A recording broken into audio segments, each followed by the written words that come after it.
Quiet on the set. Here we go. 5, 4, 3, 2, 1. Hello, everybody. I'm DearMYRTLE, your friend in genealogy. Welcome to Mondays with Myrt, where we talk about anything and everything that's come across our Genia desk in the last 2 weeks since last we met. We got a lot to talk about today. It's almost like I should do this every Monday, except we're busy doing projects like remodeling kitchens and tearing out our front door. I'm going to need to be here for that. Let me introduce our panelists for today. We've got Randy. Let's test your mics. Give a shout out when I call on you. Still here. He's still here. He's our guy in California, our gal in Wales, Hillary. Hiya. Okay, good. Your sound's coming through beautifully. And Dan has returned from the Good morning, summer. Myrt, and good morning to all the other panelists and viewers. It's so lovely to be back on the show again this week. I've been missing it in my weekly routine, or semi-weekly routine now, and it's really so valuable to join you. So I'm really excited. I love it because we learn so much from everybody, from the panelists, from who's attending. And I know we've got extra people here today, some that aren't normally here because they normally work on Monday. And this is Labor Day here in the US. There's Jill, who's traveling, but she's here. Jill, let's hear your mic. Hi, everybody. Okay. And then Ellen, our gal up there in Canada as well. We're heavy on the Canadian side, aren't we? Yeah, a little bit. That's good. It's very good. And a panelist, pro tem or per se or frequently, but a special spotlight person today is my good friend Claire Brissenbanks. Dr. Claire, I'm calling you. Congratulations on your PhD. All right, so let's see who's out there. Betty Lou's here. Thank you, Betty Lou. And Janet's here from Virginia. Kathleen is here. Uncharacteristically cool and cloudy in Oregon. And it's that way up here on Guaymas Island in Washington, Kathleen. I cannot see a mile across to the island immediately west of us. It's still foggy. It hasn't burned off yet. Andrew's here. Yeah. Wow. Good to see you. Let's see. A lot of discussion. Gwen says surf's up. I hear you. Okay. And let's see who else is here. I think all the panelists checked in. We were testing StreamYard. It's all good. Oh, Monta's here. Good. And Bill Moore's here. So very good. All right. So here's what we're going to do. I do want to bring up Claire and have the rest of you go into the wing. So Hillary, if you would leave Jill here and Claire, we're going to have a little discussion. Very shortly, we'll be sharing Claire's screen. She's got quite a good discussion. I was amazed. So we are going to be talking about some of Canada's genealogical heroes, as Claire puts it. And this conversation that we're going to have was inspired by Jill, who was looking at notarial records, which I knew were kept by, they were marriage records that you were looking for. And that's a little different procedure than we're used to here in public vital records in the US. And that's exactly why I love having an international panelist and so many experienced people like Claire, because they have more, together our collective knowledge is much greater. Mm-hmm. And Claire, I got to know you when you were on the British Reference Desk at the Family Search Library, as they now call it. I have to remember to use the new name. And you are an accredited genealogist through ICAP Gen. And you must have watched that on the YouTube side, watch that conversation that Jill and I had, because she came up with another thing that was very old, rickety handwriting, hard to decipher, even though I could read script, very old school. But I recognized Drouin collection, and I'm like, wait, that's compiled. It looks old, but it's not the original marriage entry. So Claire then wrote to me. Well, she texted me and said, hey, I got some ideas here. She sent me so much information. I wasn't aware of the other two main, what do you call them, Claire? Are they like in, they're compilations? Yeah, they're actually derivatives. Yes, derivative works. From That's the word derivatives, but they're from the original, and that's what we're going to discuss today. okay. So let me turn on your screen share, which I just marvelously turned off. I did that. And talk to us about, I mean, because so many of us have are U.S. centric, and we're really good on the specific states where our ancestors are. And we have to like think outside the box. The rules are different when we go to a different state, or in this case, we're going to Quebec in Canada, which is still its own dominion. Sorry, I'm being very political today, but I digress. So Claire, talk to us a little bit about what you've shared with me. Okay, well, what we're going to talk about is a few what I call heroes behind the Canadian records. But before I start into that, I just want to point out, I actually started researching on my own family lines, which is strictly Canadian on both sides. I'm second generation American. And in 1984, when I came back to the States, I started researching in about 1986 and started at one of the French genealogical societies. And that's when I was introduced to the Canadian records. And so that was the very first introduction to them. And so I really didn't know a thing about them at that point. And so that's when I learned what we're going to talk about tonight or today. So let's see. Okay, so we're going to explore Cyprien Tanguay, Benoit Pointbrant, Renee Jetté, Joseph Drouin, and then the Notarial records, which Jill brought up, which started this conversation. And so the first person really is the biggest hero of all. And this is Father Cyprien Tanguay.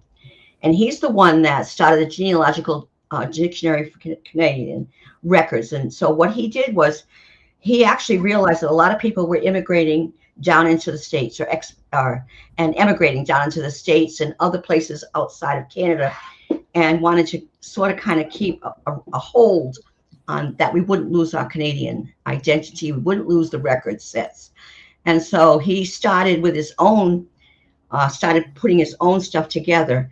And he started in 1865, and he really had a passion to build that unit that was already there. And so he pulled records from everywhere. He literally visited France. He went to the Vatican in Italy. He did Canada, all areas of Canada, parts of New England, because of the closeness of the areas where they actually came in. And then all across, and he cross-referenced everything. He actually finished in 1890. So that's a long time.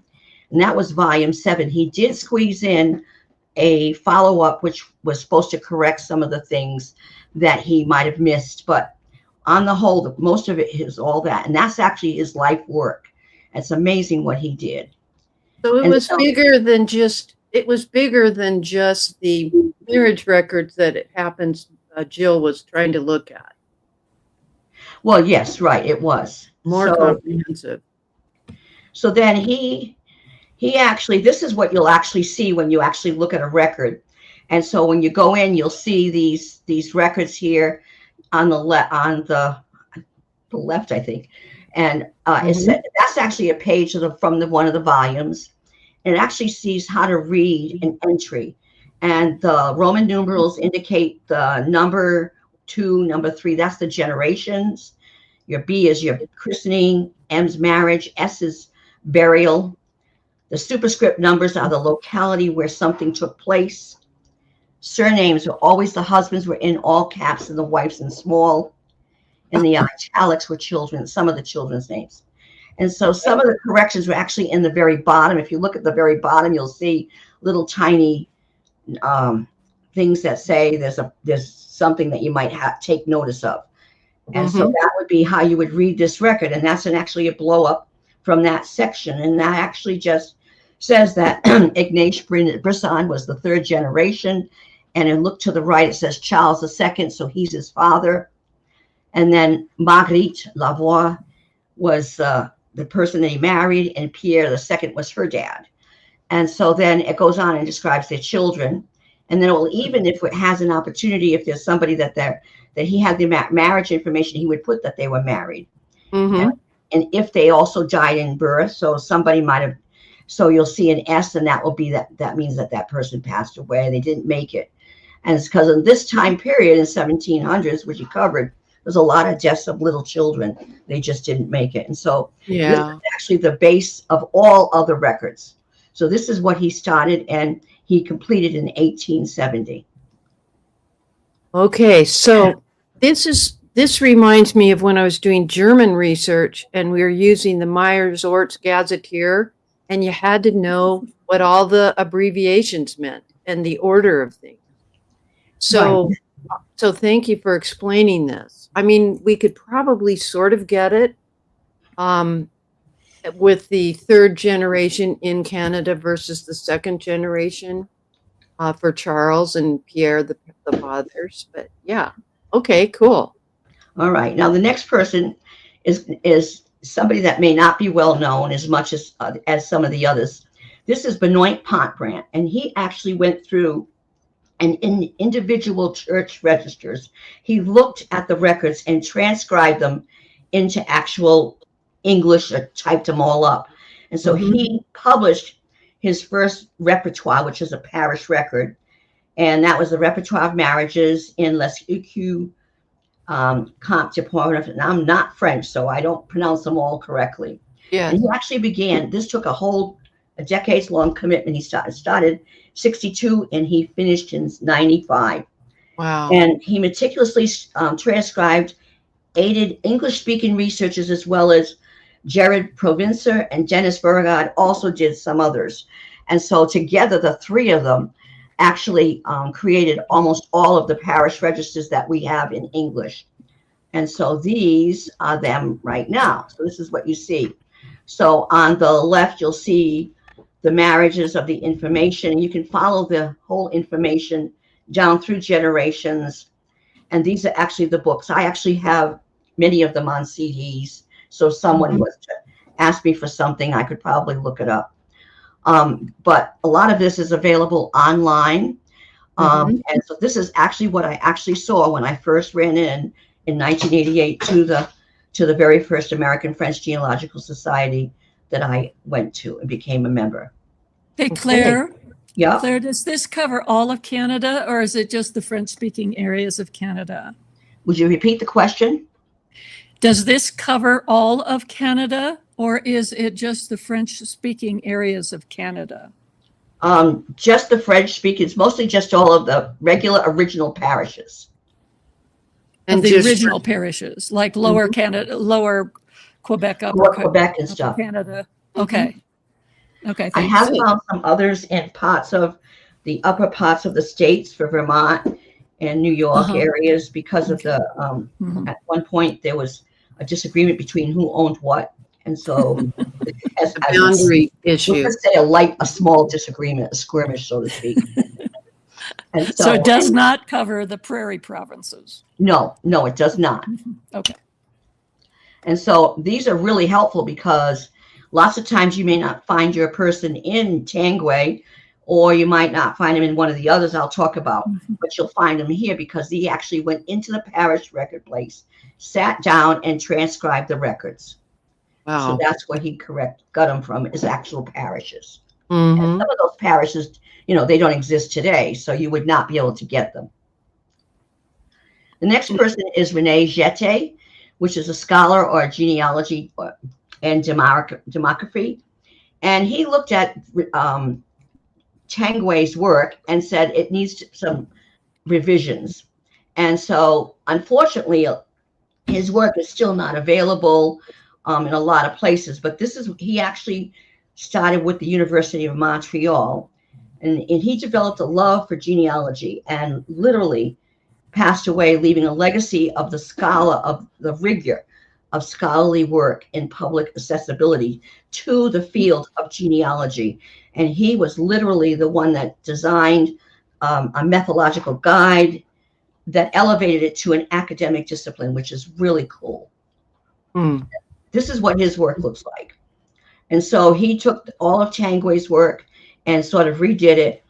And I could not find many places that have you have to actually go in and mostly purchase them. There's some on Family Search, library on the 3rd floor.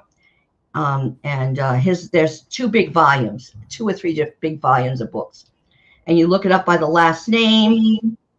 And again, it has similar setup to Tanguay. Any questions Claire? on that? Yeah. Claire, I think on the Jetté, you can find it on Genealogy Quebec, but it's a little weird. It's not Jetté. You have to look, and unfortunately, I can't remember exactly how, but it is on Genealogy Quebec. Okay. Ooh, okay. I'll Because make a that's where note. I got mine. All right. Well, that's great to know that, because I had trouble. I mean, I looked everywhere, and Yeah, it's really buried. It's really buried. well, I looked Okay. by the name Jetty too, so Yeah, no, you won't find it under Jetté. It's under so I something wouldn't like, find it. So that's good to know. Maybe yeah, you it's could words or something. It's like about the halfway down on the dictionary list, I think it is. Yes, that would be great. I mean, if you could let us have the links to that, I would be. Yeah, excited. I'll go in and I'll try and find it a little later, I think, since I'm I'll find out at least what it was called. Yeah, I don't have my materials with me here in Colorado, so She's it might be a little traveling. difficult. Yeah. I'm surprised that you're here, Jill. So even though this is really tiny type, I'm relating to this that it's similar to Tanguay, but different. How's that for a great description? And I believe he probably just added some of the missing information. Okay. I really could not find too much difference between them. And I think he just expanded, maybe a marriage occurred and Tanguay didn't know at the time, and he added a marriage or added a death or whatever, because the difference is in the timing. You got to remember when he did it as opposed to when Tanguay did it. Okay. That makes sense. Okay, so now we have Joseph Drouin and, of course, Gabriel Drouin, his son. But I really concentrate on Joseph. He was a pioneer, and he actually helped establish the genealogical service that included Tanguay's work, released a 15-page brochure promoting direct ascending genealogy of both paternal and maternal lines. And he felt that it was really important that you got both sides because a person doesn't have just one parent, whereas many of the others were only concentrating maybe on a paternal line. So he actually started in his home in Rimouski, and then he continued compiling genealogies until his death in October of 1937. And they actually started the University of Montreal. He worked with them and put his work on University of Control. Now, this is what you'll see if you're in the university's records, and it's called under the PRDH. And it says Programme de Recherche en Demographie, which is research program in historical demographics. And so he really wanted to really push that envelope a little bit further than Tanguay and link the people together. And so you'll find that his record sets, those blue lines, will connect you to the family, which you can see. And each name in blue is a link to the next generation. Whereas Tanguay, you physically have to do it. You can actually do it online here. And of course, now we have Ancestry. And so you'll see that each one of those, and they're very clear as to who's what. One person's the father of person two, and so you can actually, you're clear, you will not make a mistake in putting the wrong person with the wrong family. Okay. Now, that same process falls over to Ancestry today. And Ancestry, if you notice, this actually went all the way down, and this is similar to what you just saw in the University of Montreal, and they have the listing of the same with those collections, and that's how they put them together. Mm-hmm. And there's actually 6 pots of Drouin. I didn't put that in here, but just to let you know, there's 6 different collections that Drouin did. And then you see, this is the main piece over here on the right is the person that we were spotlighting, which was Francis Brisson, and his marriage date, his marriage place, and then who his mother and father were. And then over here, the next one, this is actually the original parish registers that you see when you go in there. And this is going to take you, and this is why I think that Tanguay did it, because he saw the condition of the parish registers literally were falling apart. Totally. And how do you read that? I mean, if you're not French, you can't read that very well. And so I just used Chat PPT, and there we got it, which I think is really cool. I literally used to do this the long way when I was first starting in 1988. But that is actually what it says. And it's very accurate. There's not any problems with it. Now, we know that AI can have a problem. Sometimes things don't work out. I translated the same one in Copilot. It didn't come out right. I used Gemini. It didn't come out right. So ChatGPT did get it right. So it's good to know that some AIs are good for transcription and some are not. And last, we have the reason that Jill came here. Notarial records. These are contracts for everything. And they're they come with marriage contracts, wills, deeds, inventories, agreements and settlements, transfer of property. Now, donations is not a physical donation per se, but say you own a piece of property and you're indicating you want to give that to one of your children, or a piece of land, you want to give it to a very close friend. That's what a donation is. Legal documents, guardian records, and indenture records. And I've put the locations to where those are in Ancestry and Family Search. I believe some of these might be on MyHeritage, but I'm not sure. I didn't have time to go into everything. Okay.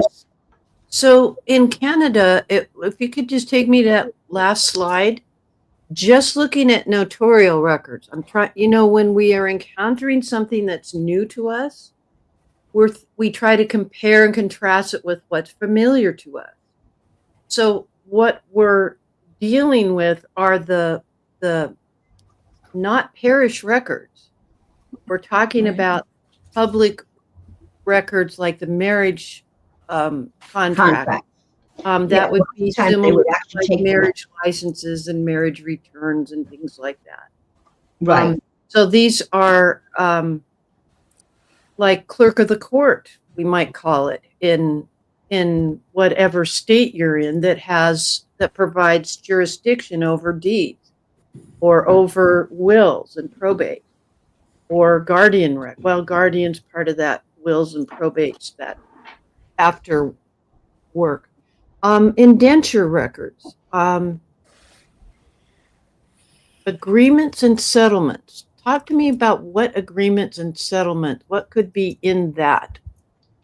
That would be like if you have a disagreement with somebody, and you settlement. So that's the settlement, the rigors of whatever the settlement was. So maybe there's a piece of property, and that person says, well, my land goes here, and the other person says my land goes here, and how that would settle. That's usually what those things are. All right. Or maybe someone who signed a contract to provide a service and then they didn't provide the service. Correct. So it could just about take into everything. And I mean, we can do a class or something on just notarial records, but I felt it was important that everyone understand that the only original record was that parish record, and everything else was a derivative from it. Mm-hmm. Okay. Claire, are you saying the notarial records were derivatives from the parish records? No. Notarial records are not derivative. Just right. Those other ones, as far as I know, they're not derivative. And everything I found about notarial records, they have the little index cards, and they're actually, as it says, minutes. They're like little minutes in the records, and those are actually from the person that was part of that court record. Yeah, the repertoire would be considered an index, not a. Well, the repertoire Not was the that original. You'd get to the original through the repertoire. parish who got married or whatever. Right. Okay. All right. Well, thank you, Claire.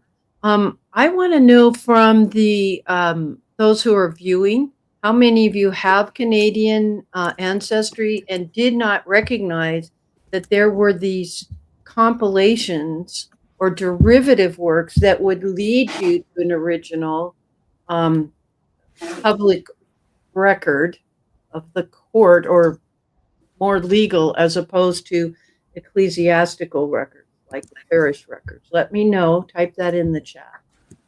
Wow. While I say this, just want to point out that when the government took over and started publishing their vital records, so to speak, like we have here, they used all these records up until 1925. The church records were used all the way up until 1925. So that means that there were Protestant records in the process. There was a mix of records, but whatever records they were, most of the records that they used at that point up until 1925, they used these rather than try to recreate them. And that makes sense. Yep. Because the records were in a distant place, they were falling apart, etc. Right. Interesting. Yep. Okay, any more comments? Holly, intriguing. Okay, well, thank you. And I'll Jill, close this out. if you just do a blog post about the link or something, then I can highlight that and give it to everyone. Sure. When you find that link to the Jetty, that is the Jetty work we're talking about. Yeah, Yeah, I that would could be not. Unfortunately, I'm not working on my French Canadians right now, and as a consequence, my subscription has lapsed to Genealogy. It's a paid site, yes. So I couldn't find it, but Okay. it's under tools, I believe, Claire, and you might find it's under one of those. All right, I'll take the time to see if I can find it. Yeah.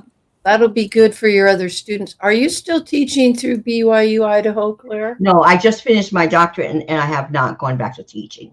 Yeah. Yeah, that was only a minor undertaking. Thank you, Dr. Okay, Claire. so I I'll close appreciate this out and you can take me off of the present, be it on your. Okay. All right. Well, this is good. All right. Yeah. What I'm going to do too, I really appreciate your explaining that and providing examples. Mm-hmm. You know, some people call this Dear Myrtles Mondays with Myrt is a podcast. It's not. It's a webinar, because a podcast is just listening. There's kind of been a blurring lately. Part of why I don't do radio, that started out in AM radio and then a podcast, is I want you all who are viewing this to see examples of what on earth we're talking about. And then you have brand recognition, a safe website. That doesn't look like what Myrt had up on her screen. Maybe I typed in this day and age, can't be too careful. Well, it was very interesting to me, Claire, because I just finished taking David Ouimet and Margaret Fortier's French Canadian class, and they didn't mention one of your suggestions that you had. So I was pleased that I got as many as I had, but I still missed that one. So thank you very much. That was good. The other thing that I've found is that once you do start following your family back using the Tanguay or whatever source you're looking at, is that if you're relying on family search, it starts in 1800, and Canada was settled by the French in mid 1600s. So there's a gap there. So just be aware of that gap. Yeah. It's on microfilm is what I found. A lot of the gap part is on microfilming. When I was looking up notarial records, I mean, they had film after film after film Right. on those earlier years, whereas on Ancestry, we have access to that information right away. Right. It's Interesting. divvied up a little bit differently. I just checked to see. It didn't when I pulled up Notarial, it pulled it up as smaller groups. The other thing I've heard, rumor central here, is David Wimet, being in the position that he is at Family Search, says that he thinks that maybe those French records will start showing up on full text search with their translations. Interesting. That would be great. I know the Oh. whole class broke out into tears. Oh, and the news this week has been that full text search is out of labs, it's out of beta, and it is there under search. Right. And it's still not every database of images that they've got, but it's official. It's golden. Right, That's right. very They are good. loading them in really fast. Okay, BJ says, I from Minnesota will have to rewatch this as I have not yet started on my French Canadian branch, but want to check what I got from a cousin. And Randy says he's got loyalist ancestors in Ontario, so you at least don't have to deal with the French connection. Very beautiful to say Francois Bisson. Yeah. Let's see. Betty Lou says, oh, she has loyalist ancestors in Upper Canada. Yeah, and thank you, Randy, for sharing that link to the notarial records at Ancestry. Let's see what else. Robin Smith says, let me scroll down. There we go. She says, I've done Canadian research, but didn't know about all these collections. Remember, this is French Canadian, not for all the provinces. But I agree. I'm really thrilled to see that. Yeah, I have some ancestors up in the prairie provinces, and so, but the censuses are pretty good. So A lot of the loyalists stayed in Canada and then intermarried. They didn't go back to England. Yeah.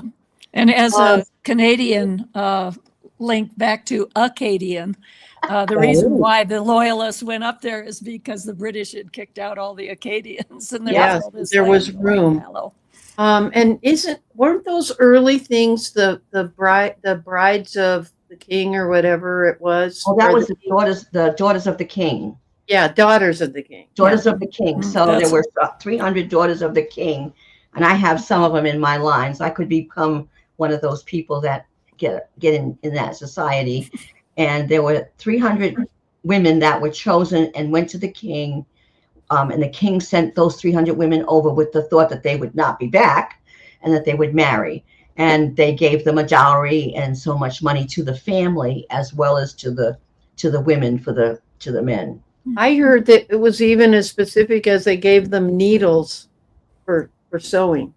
Yep, they gave them everything. They filled up like a regular chest of drawers that we like I would call a cedar chest, that we'd hope chest, and they would put in there everything that they would need for a marriage. That was the whole idea.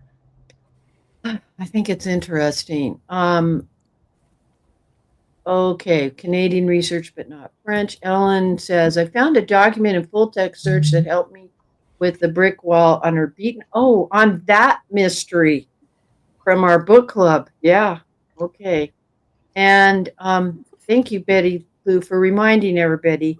I've been told by people who've evaluated my channel independently, although they are friends, that I don't push the like button, and please subscribe if you like what you see. I get so caught up in all this genealogy. I know there's other comments from people. They're just scrolling by. It's hard to see them when they scroll. Yeah, Andrew says, exciting to see the progress of those new tools, allowing us to take another look. Yes, because if you didn't have access to the published book, you were out of luck.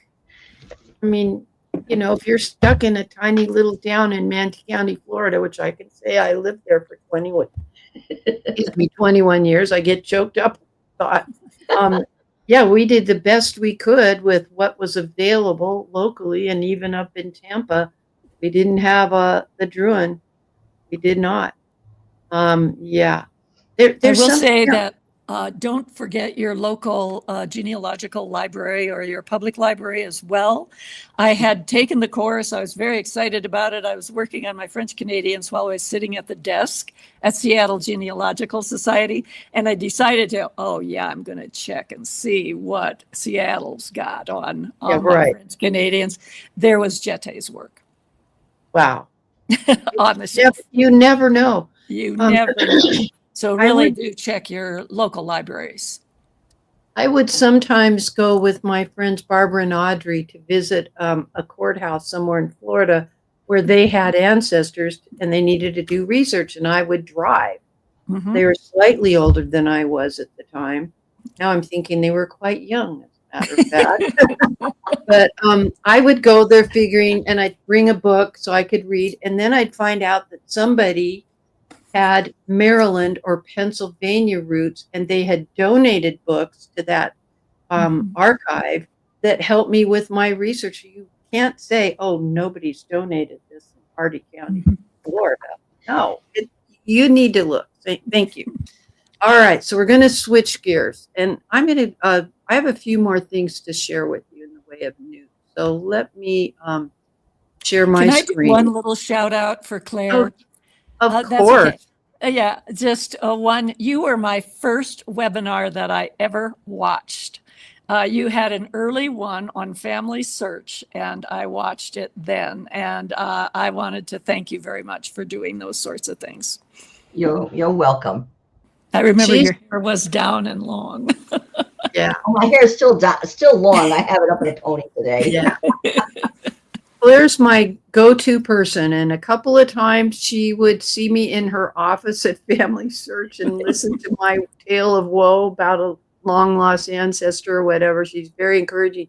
The other thing is she was on the technology team during the time when they were starting to transition and use more, I mean, way before double monitors and wraparound monitors and computer projectors. I mean, she knows her stuff. And she and I have co-presented at Roots Tech. I think it was Roots Tech, the second one. Maybe I'm not sure. It was in 2011. it was a while ago. It was a while ago. All right. But I Okay. was involved with the first 2 or 3 of them. And I think I taught it every single one up until I left. So Yeah. Okay. Well, thank you. you're welcome. All right. So let me do a quick, there's so many announcements. I thought I'd just do it this way. If my screen is frozen. Yes, I always want to make a point of this, and I haven't done this for a while, that this is a safe place. I know it's beyond the International Decade for People of African Descent, but I love this graphic that I compiled, this collage. And this is a time and a place where people can talk about their ancestry. And we really, as genealogists, need to approach it without having any prejudice anyway, because we want to be, climbing the correct family tree. But anyway, I just wanted to say that. I'm so curious to discover new cultures, things that are different. The rules are different. The laws are different. The grandmas always seem to have power. And food plays an important part, no matter what the culture. I am still working on book club, and I'm planning the first time that we meet in October. Our next meeting's the 15th of September, and then we have, then in October, we will do our book club. And I'm not going to do a drawing today, just too complicated, too much stuff to talk about. But we are going to be using Albion seed first. And then we will do Elizabeth Shown Mill's new stripped bare guide to citing and using history sources, the book. Okay. Now where are we? Okay. Just a reminder, Randy will share the link. If you want to know what I'm doing, go to my place on Substack. I am more amazed at how much better the interchange back and forth is. And with the postings that I make over on Substack, it's called Dear Myrtle's Village Hall. You can subscribe. It's free. I'm not charging. Yeah, I love it. And I appreciate it. I appreciate the people that respond there. I also want to take a little bit of time and talk to you about what Genealogical is. This is dear to my heart. I love the genealogy bloggers of the world because we're the ones that are saving the memories, not just the names and dates that we uncover, but the family stories, the traditions that come down through the family. And we are preserving ancestral stories, basically one memory at a time. So I was going to say Cousin Russ, but actually Cousin Randy will share the link to Genealogical. There is an initiative called the Fab 40. I want to take about 40 determined bloggers who will share a family story, one per week. And if they come to Roots Tech, they can teach at our booth. If they don't come to Roots Tech, we can tape record a little 5 to 10 minute lesson. Maybe what kind of scanner you like. Maybe it's what kind of photo editing software you use to pull down the little handle at the bottom of a scanned image so that you can insert a text box so you can label the photo. Maybe it's a really great thing you discovered in an interview with your ancestor. Some of us, like old Myrt here and Mr. Myrt, we're getting to be the ancestors of the family. So for me, finding a letter that my dad wrote is like an interview because I get a slice of his life or his point of view at that point in time. So it might be an ancestral story you're preserving by scanning that document, that letter, putting it in the blog, showing the transcription, and responding and telling about who that person is. My dad. It should have his name, where he lived, birth and death dates, so that anybody searching for Glenn Sherrill or Glenn Shirley player would be able to find that. Okay, another thing to tell you about real quick, and then we're going to go to Cousin Randy. Did you want to say something? No, we're good. When I was going over to try that new thing at Ancestry where they're doing the handwriting recognition and transcription, this screen popped up. So apparently Ancestry Preserve is coming where you can send them your tapes and your photographs and things so that they can be scanned and preserved. Of course, then they would be returned to you. And when I clicked Explore More, it basically just told me basically what it says on this screen, but it gave me the option to put my name there, my address, my email address, so that when it debuts, we'll know about it. You might be interested. This is a screen I want to, this next screen is something I want to fill out in person. So let me, because what I want to do is talk about the Ancestry.com handwriting recognition and compare it to family search. And I'd like all my panelists up here interacting with me. I'd also like to hear from anybody on the YouTube side who's actually used this new Ancestry.com handwriting recognition and transcription. Now, part of this, I heard about it first from Connie Knox. And when it's from a person as opposed to a corporation, well, I always say where I learned about something first because I want to give credit. And Connie Knox did a really good job of explaining you have to upload the document to Ancestry to your gallery. Now let me pull up PowerPoint so I can actually type. Okay. So I think I may have to figure out how to, let me pull this up, darn it. Almost there, guys. Almost there. Let's exit that. There are some things that you need to be aware of, and I'm really concerned about. So let me bring this so that it's practically full screen closed. With Ancestry, it's one document that you provide. At Family Search, it's an entire collection. Not every collection that they've got. When you go to ancestry.com and you've uploaded your one-page document, the handwriting recognition and transcription the transcription option doesn't activate. It's a little button. It doesn't activate until you fill in the date or approximate date, the name and locality of the document. At Family Search, you can search by name, locality, character strings, meaning,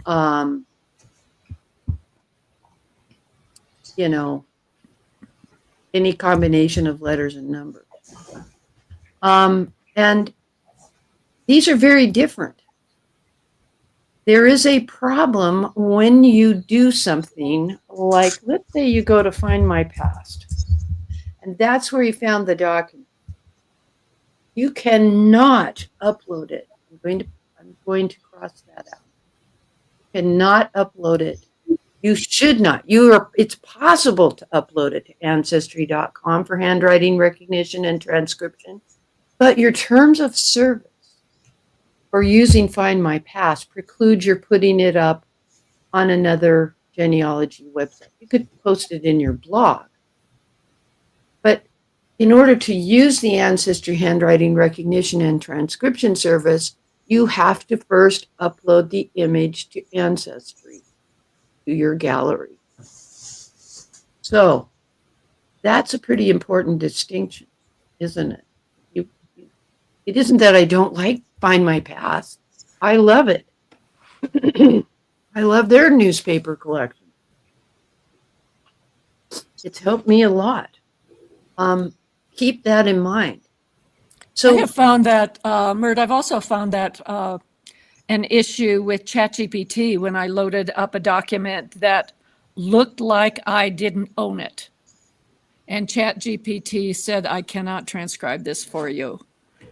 So I think that that's just an important message across the board that we shouldn't be doing that at any time. yeah. So obviously from Ancestry's point of view, this gives them, they can tout the numbers that you hear it from Family Search. They'll say that 12,000 photos will go up on an average day, whatever that number is. I don't know. But Ancestry can tout the increased number of uploads. And I'm not faulting them for that. They should be able to do that, right? Because their servers are holding that document. To have increased activity on the website is what they wish. And that's something that they can tout to future investors. I'm saying this. This is what I'm really honestly saying. I think eventually, if I had a crystal ball, I think that every one of the major 4 to 6 genealogy websites, so I'm including Big 4 and Scotland's People and a few others, like Archive Digital, I'll bet you in the next 2 to 5 years, they'll all have their own handwriting recognition and transcription service built right into their website. What does that accomplish? Right now, Ancestry is piggybacking on the popularity of full text search over at Family Search. People have been saying for months and months and over the last year and a half, that they are finding things at Family Search they never had found or even heard of at that digital image collection because of full text search. Ancestry's piggybacking on that popularity. But I want to know, has anybody found issues with it? Let's see. Betty Lou is saying, so Ancestry is more of a service to transcribe, but not a service to help you find records, whereas Family Search helps you find records. Yeah, it's helping you transcribe. That's a good way to put it, this Ancestry thing we're talking about. And it might be oriented toward personal documents, letters, and diaries, which of course they would love to have that. But then they, because of terms of service, have a right to use that if they wish. Right. And Jill, you bring up Transcribus, Mhm. which is true. Transcribus can do it beautifully and can do more languages. I think right now, Right. multiple languages are an issue. But let me also suggest, and let me change our view. Can I add something else to Myrt? The Archive Digital, the Swedish site for all the Swedish records, just announced this past week, I think it was, that they are initiating a transcribing and translation tool as well. I haven't tested it yet, but I cannot wait. Okay.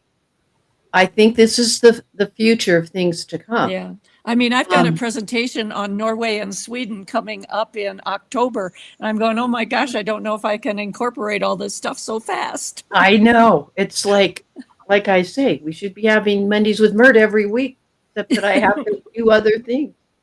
Okay. Here's the thing.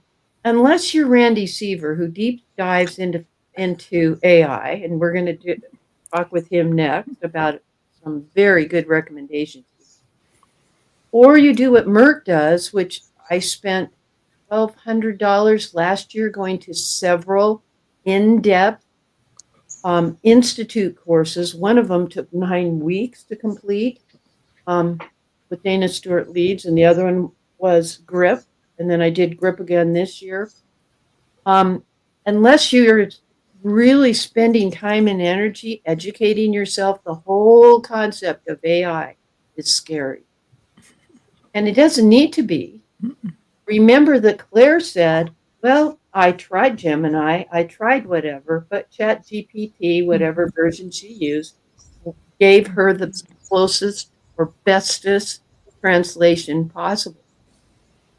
And that's a thing that I know to do. And Randy knows he's tried this and tried that to come up with a graphic, and he knows he likes to use this thing, Notebook LM, I don't know, whatever. He's got his pet large language models or AI to accomplish what he does with his work. And then you hear people like Yvette talk about Transcribus and others.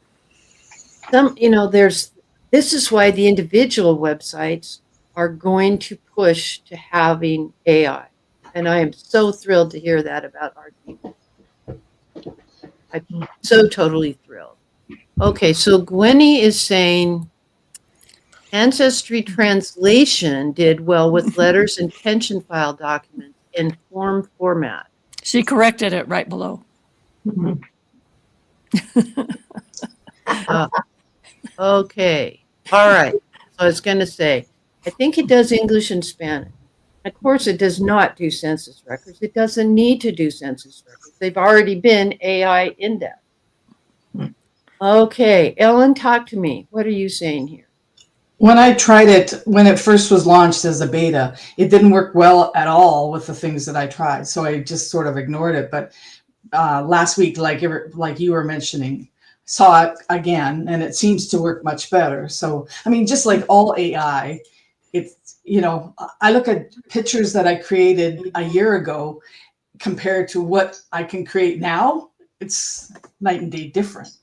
Yeah, it's not pixelated. They can be very, very realistic. So AI is like amazing. It's improving by leaps and bounds. It's like drinking from a garden hose. Yeah. a fire I hear you. hose or whatever. Cyros. All right. It's like, I actually have no grandparents on both my sides because I have them, but they died before I was born. And so I've always been curious as to what they look like. And I've had AI reconstruct a couple, and they've come pretty close. And that's from what other people are in the family. And so that's one of the things that it can do. But I tried all different AIs to get to the one. And so, like you said, you have to really try all the different versions for it to look at, to know which one does what better. Yeah. And that's why I'm saying, unless you take the educational route like I did, or the experimental route, and then, clearly Randy works at this constantly. So by his own experience, he's educating himself. You would need you want to use what works with that website, because it's the environment you're accustomed to. So if Ancestry has it, and Family Search has this thing, and Archive Digital has that, you kind of stick with your friends. We get by with a little help from our friends. I think that was my closing statement in my blog post. Yeah. AI is improving, but it seems to be setting more limits. I have Perplexity Pro, and I'm always having to remind it that I have this. Monta, a year ago in the spring, people thought I was very cool with AI when I went to these several institute courses, because I was using Perplexity and I was paying for it. But I have been doing research, deep research on Civil War naval ships of both the Confederate and the Union for Mr. Myrt's upcoming Civil War game that he's developing. He's awarding. It's actually very peaceful. Anyway, but I digress. And I can't get Perplexity to go beyond 14 ships that were either commissioned, launched, ordered, in progress, or sunk, even though Wikipedia has far greater in number. And I tell it, look only at Wikipedia and give me a timeline. And couldn't do it. And I am very good at creating prompts. And at This was point, Perplexity? Perplexity? Yeah, I'm really ticked. sometimes it can be so ornery. Well, deep research on ChatGPT in 5 is pretty good. And it was on 4.0 mini, I think. I can't remember. I have to look at my list. I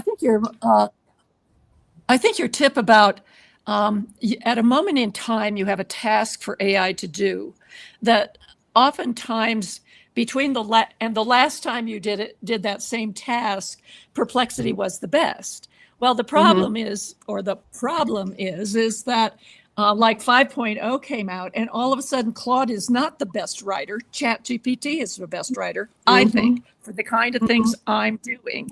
And so you have to have flexibility about the platform you're using and not be afraid to try those others, but also to recognize that things are moving so fast that what was best last time isn't the best maybe today. That was then, this is now. And that's part of why we do Mondays with Myrt, and we talk about these things. And we look at them, especially when there's so much fake news out there and you don't know, and you'd almost rather not look at AI because you've heard from all of us that it can hallucinate, etc. Let's see. All programs are like search engines. They have their own pros and cons, and you have to find the best fit for you. Monta and I are both in the I'm ticked. We're in that column. That's our category. We're groupies here. All right. Well, let's keep Randy up, and I'm going to pull up your blog post. And you did a very interesting blog post, Randy. Let let me find the link. It's right here. In search of the perfect genealogical sketch updated. Now, let's have everybody go to the wings if you wouldn't mind, Hillary. And this is what we're going to be looking at. There we go. So I think that this discussion with you is very apropos. Tell me why you had to update your search of the perfect genealogical sketch. Take us through this post. Well, I'm in a situation where I've done 38 years of research, and then AI comes along. And now I have a way to write reports, stories in a narrative that I hadn't been able to do before, being an engineer and being analytical, but not very verbal and creative. So, over time, I've developed all these genealogical sketches of my ancestors and some relatives, and put them on my blog. And so I can relate to them. They're all in the notes on my Roots Magic, and the notes are in many of the profiles on Family Search, Family Tree, and in my ancestry tree, which nobody can see other than me, and in my heritage tree, because people can see those notes. So that's where I was, a year ago. And then I found that AI could take that sketch and make it readable and, interesting, as opposed to boring and only facts, So you did a lot initially with the 52 Ancestors project. So I went 14 years on that, or 12 years on, 10 years on it. Yeah. So, and have 500 sketches in that series. Cool. Thank you, Amy Johnson Crow, for that. But to use AI, you need to have a sketch with enough information that it can interpret it correctly and summarize it accurately. And you can tell it, only use what I told you, and it does it, usually. You always have to check. So you need research material in the form of a sketch or a research report as a text or a PDF document. You can attach it, or you can just copy and paste it in to the prompt on AI. Now, if you use a genealogy desktop software program like Roots Magic or Family Tree Maker or Legacy, there are ways to create a sketch for a historical person. So 6 months ago, I wrote In Search of the Perfect Genealogical Sketch, and I used something that John Beaumont did first about that time. He got an ancestry member tree profile, one of his, and it could be provided to and made it into there's a way to print that or save it as a PDF, and consequently it comes out kind of in a tabular form, but you can provide that to an AI tool and it will create a readable biography of that historical person. And it works not only for my tree, for me, but I can go to your tree and Gwen's tree and Jill's tree on Ancestry and do the same thing for a profile. Now, so I posted that 6 months ago, and I've been using my own sketches for the AI. But what if you don't have an ancestry member tree, and what if you don't really have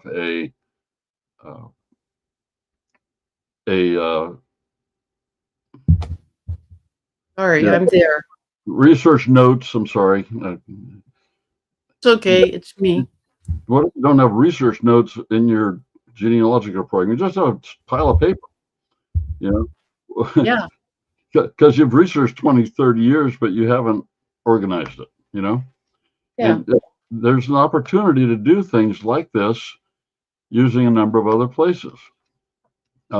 if you do have desktop software like RootsMagic or Family Tree Maker, it can take that historical person profile and give you a narrative report or an individual report, and that includes your event data, your birth, marriage, death, census, military, immigration, land probate, all your person notes, your fact notes, your source citations, the people in their family, the parents, the siblings, the children, the spouse, etc. And it can create something for that historical person. A timeline report also works. A descendants report works, or an ancestors report. Not lists, but reports can do a similar task. So you can use your software to do a sketch to help you do what you want to do. So in my blog post, I show some examples, and you can also use then other trees. You have a MyHeritage tree. You can copy the information on the profile page and paste it into a word processor and save it as a PDF. You could use a tool like the print-friendly Chrome extension, which I have, to create a PDF. But neither method in MyHeritage captures the sources, and the result captures all of the characters on the website page. So you have to edit the sketch or wherever you put it. So you can do that. MyHeritage has an AI biography feature, and that actually is pretty good. That can create a relatively short biography of your historical person based on the information in the profile. And so there's a picture of what it has. I didn't put all 5 pages in, but it lists the folks. It gives a 4 or 5 paragraph summary of the life. It tells you if there are inconsistencies, and it gives you some historical context. So I don't have that shown there. Family Search Family Tree, you can copy information on the details page and paste it into a word processor document, save it as a PDF. Or you could use the print friendly again to create a PDF of the entire page, but neither method captures sources, and the result captures all the typing. So you have to edit the darn thing.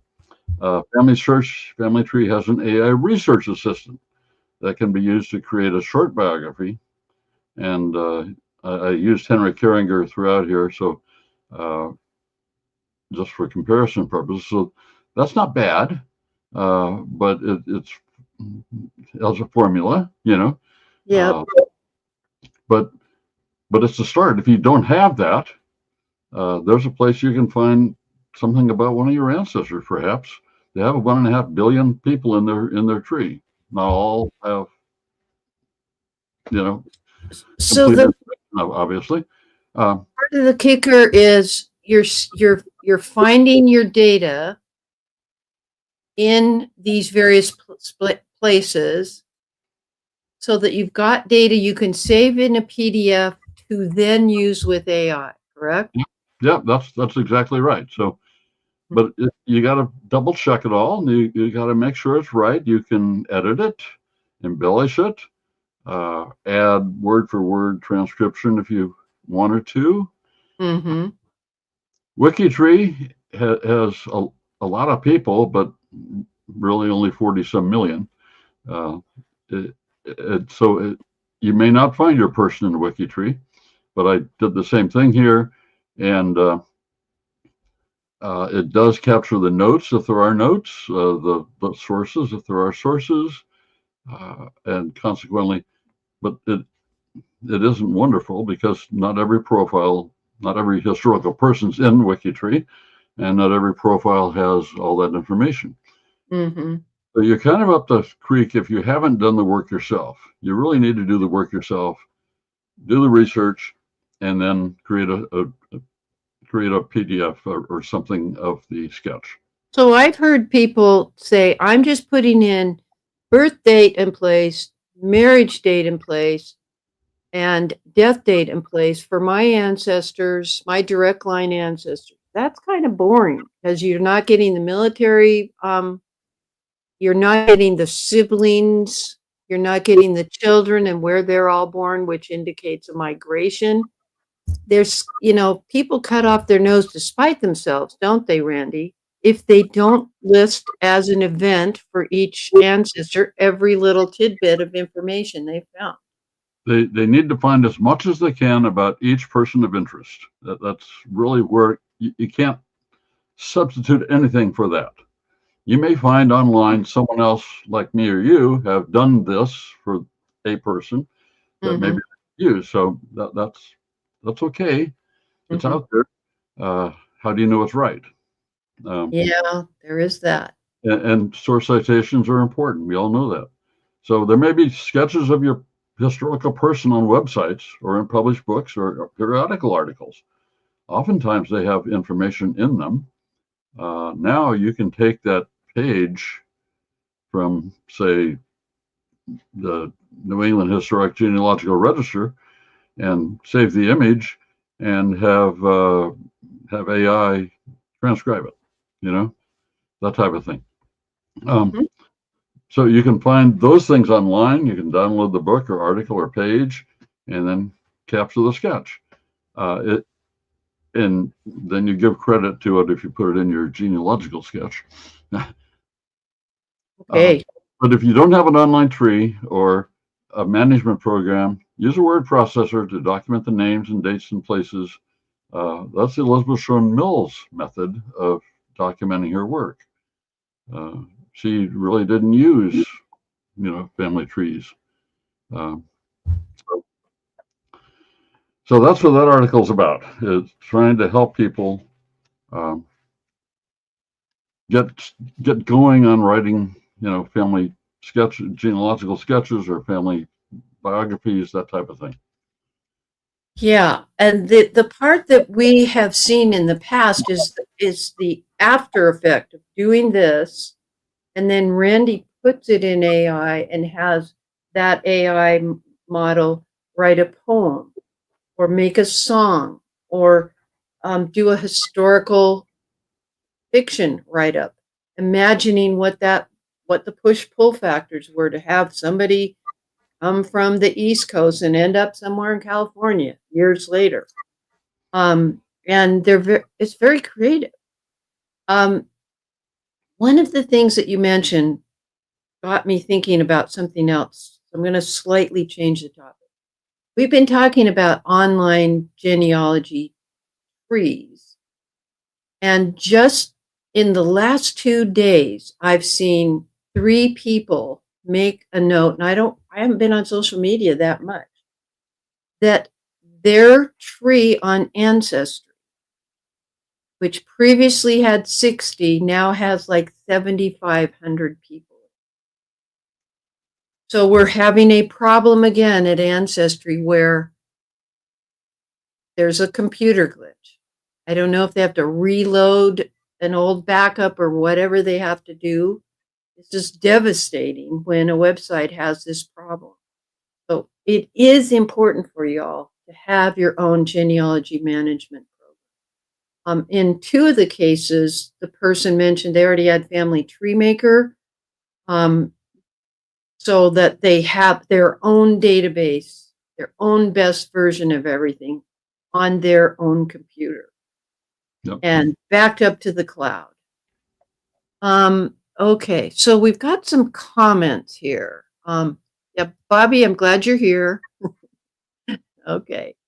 And Sherry says, hubby put his sister and her birth year into ChatGPT app on Friday and asked about her genealogy. So he's kind of using it like a Google search. And the results were amazing, suggested parents from records and relationships from obituaries. Interesting. So someone had put something up online. Yep. Maybe it's Sherry, of course. Yep. Exactly. Yeah, and I found it. So you may hit it right. You never know. Hi, Tony in Ireland. I think you're in Ireland today. Not sure I would trust AI to create an objective profile. And if it's going to embellish things, which it does do, then I would prefer my version. Now, Tony, you are a writer. And he's actually very technically capable. He's a technical engineer, a coder. a programmer, what do we call that? I said coder, and you corrected me on Wednesday. Developer. Developer, yeah. But Randy did his job as far as writing. I mean, he has looked at every possible document that could have survived, and then Family Search Full Text came along, and he found a ton more stuff has been digitized, etc. Talk to me about this very thing about embellishing things, Randy. We're not talking about embellishing who the parents are. We're talking about what the life might have been like. Talk to me a little bit about that. You mean the historical fiction? Yep. Yep. Well, I know that Martin Carringer, let me use an example. I know that Martin Carringer served 7 years in the Revolutionary War. You know, there's a pension file. It has all this information in it. There's a family Bible in there, lists all of his children in the pension file. There are records in the Pennsylvania archives for the service and that type of thing. So there's a wealth of information about him, and just his military record. And so I captured all that. I had it all in my sketch, most of it. I captured all that, put it in a PDF specifically for the military service. And I asked AI to just summarize it. Give me a chronological summary of this based on only the information in this sketch. And it did it in 20 seconds, you know?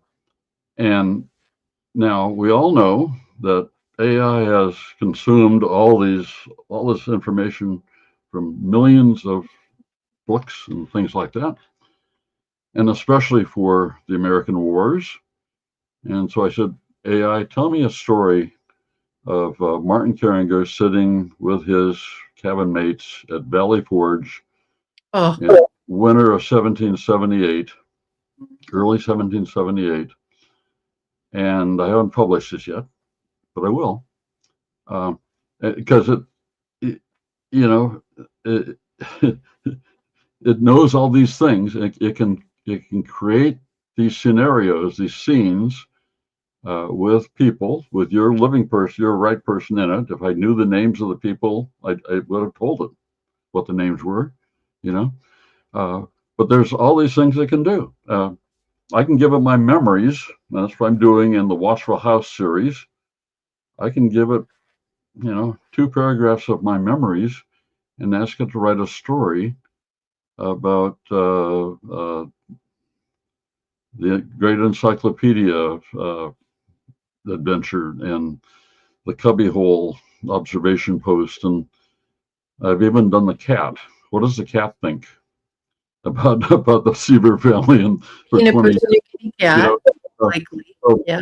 It just, it's amazing what it can do based on real people, real events, but historical fiction otherwise. Now, Well, who cares? Who cares if it's historical fiction? If it's probably what your ancestor experienced, and you didn't, and your audience doesn't know anything about it. Like my 18-year-old grandson, he really wants to know about the Revolutionary War, and he can read books, but he can't. There aren't personal, memories, memoirs, things like that in general for those, and certainly not for his ancestors. But this is a way to reach people with stories that they can relate to. Now, if I was an excellent writer, I could write those myself. I see all these stories on Substack, and all those people are excellent writers. I don't consider myself an excellent writer. But if I'm not a writer and I have all this material, how can I make it into an excellent book or story? I'd have to hire someone. So I hire AI, and I've done it for free so far. Well, an AI has read the reports of the snowdrifts at Valley Forge. And by the way, I have 2 ancestors there for sure. Mhm. So they probably were out taking a smoke out back behind the tent. They probably knew each other. But, you know, people who haven't studied American history like we got to in school, where they talk about the Dust Bowl, or I mentioned the Johnstown flood, or the gold rush. There were gold rushes not just in California and up in the Yukon. There were gold rushes. There were gold mines, and not just copper mines, in Salt Lake Valley. Yeah. And that's what AI can bring to it. But I do agree with you. You have the power to publish that or not publish it. And I think that as long as you mention in the blog post or in your footnote, I provided the names and dates and the event, the chronology, and asked this AI tool to create this write-up. And I think my daughters don't know the story about their grandparents or great-grandparents. They met the grandparents, but they were young. Yeah. They all died, 40 years ago or 20 years ago. Yeah. And of course, their children have known me and my wife and their other grandparents, but they don't really know the stories of our lives. That's the first thing they want to know is, what did you do? What were you like as a kid? What did you experience as a kid? And for me, that's the Watchable House series right now. I've done 5 or 6 of now. I have another one today. And hopefully they get interested in this, and hopefully one of them picks it up and runs with it more, because there's still a lot of unknowns. Well, there are a lot of unknowns. Okay, we have a few more things. Let's see. I always tell AI not to embellish and only use the details I provide. Jill agrees with you. Don't research for people on AI. I research broad context on AI. I never believe AI, but I sure did use it for suggestions in research. Hi, world's greatest neighbor. I was helping somebody with her family history, so she has an excuse for getting in late. Nothing like a personal text message about who's coming. Yeah, I agree, Jill. Let's bring everybody back up on the panel, if you would, Hillary. Hillary's been my co-host today. Randy is leaving an incredibly wonderful legacy for his family and descendants as long as the internet survives. And it doesn't have to just be his blog. He can tell the Internet Archives, hey, I'm here, and it will keep pulling. It will continue to keep pulling all his blog posts at the Internet Archive. And Randy says, I'll buy a copy of your book if you publish your fictional accounts, Randy. I have plans. One thing I've thought about and started this last month is I'm now writing a Randygram to the whole family every month, and attaching 3 or 4 or 5 of these things to the email. I just do it in email and ask them to save it, but the grandchildren get it. I've started putting things up on YouTube, songs and the audio overviews and the video overviews out of Google Notebook LM. The video overviews are great. They explain the genealogy process quite often. And they're only 5, 6, 7 minutes. And there's usually some hook in it. And they're wonderful. I wish it was in my voice, You know, I love this discussion. Fonta is compiling all your stories that you share with us. It's quite a legacy and a reminder that we should do plus a model of how to do it from the cat's point of view, the house point of view, etc.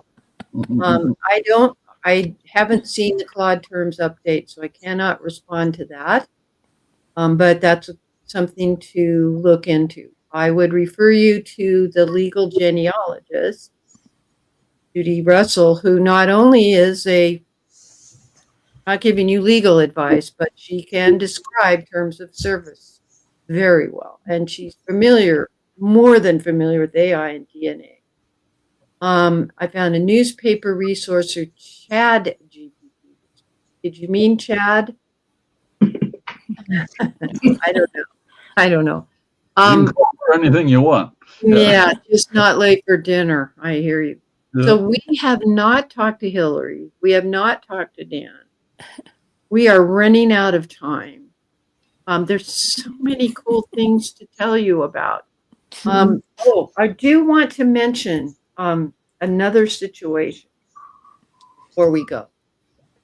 Remember, we had Alex on many weeks ago to talk about the new Burroughs breakthrough that they had with freedom of information. And let me zoom in on this. Is Brooke, I think she's the boss.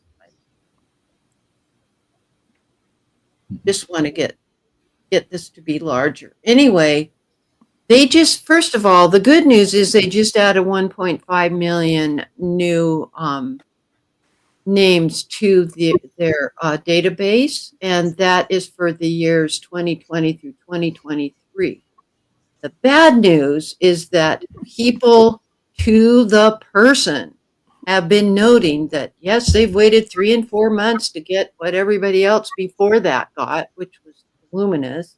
And all that the VA is providing is a transcript, no copies. And it's the name of the person, their birth date, maybe a parent, like 5 things. This is a violation of the Freedom of Information Act.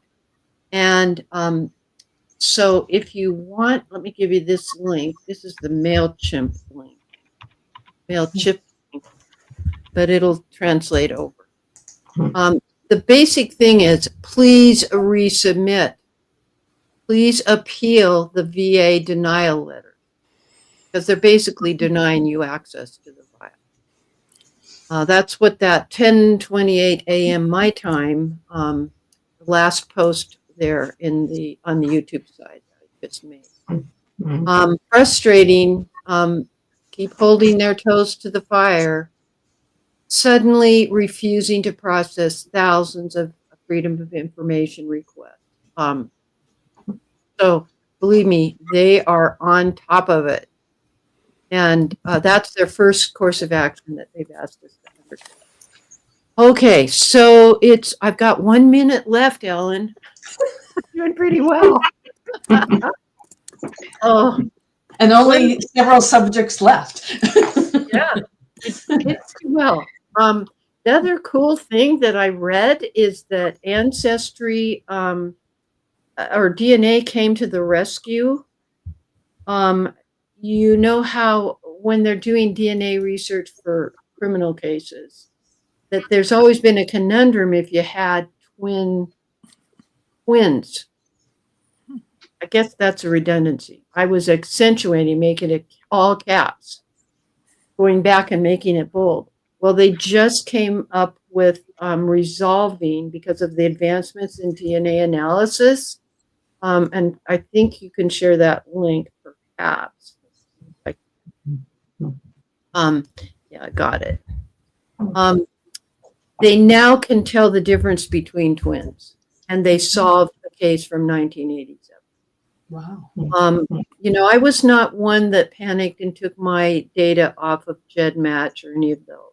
I mean, if I have criminals in my tree somewhere, that's their problem. It's not mine. I would rather help the families receive some semblance of closure. And on that, On that cheerful note, I think I need to thank everybody. Claire, thank you for talking with us about Canadian record groups and the resources to access originals. Sometimes the originals aren't surviving. Thank you so much, Jill, for getting us in that. You opened that Pandora's box and for being here. Dan, I'm glad I got to hear some of your voice today. It was so lovely to listen to the incredible presentation from Claire, and all the topics today was great. And Randy, thanks for helping with AI. Ellen, thanks. We also had our gal on the YouTube, Sherry, keeping you guys in order over there, you rabble rousers, as I like to call you. Nothing left to say, but I'm Dear Myrtle, your not so retired friend in genealogy. Happy family tree climbing, everybody. That's a wrap.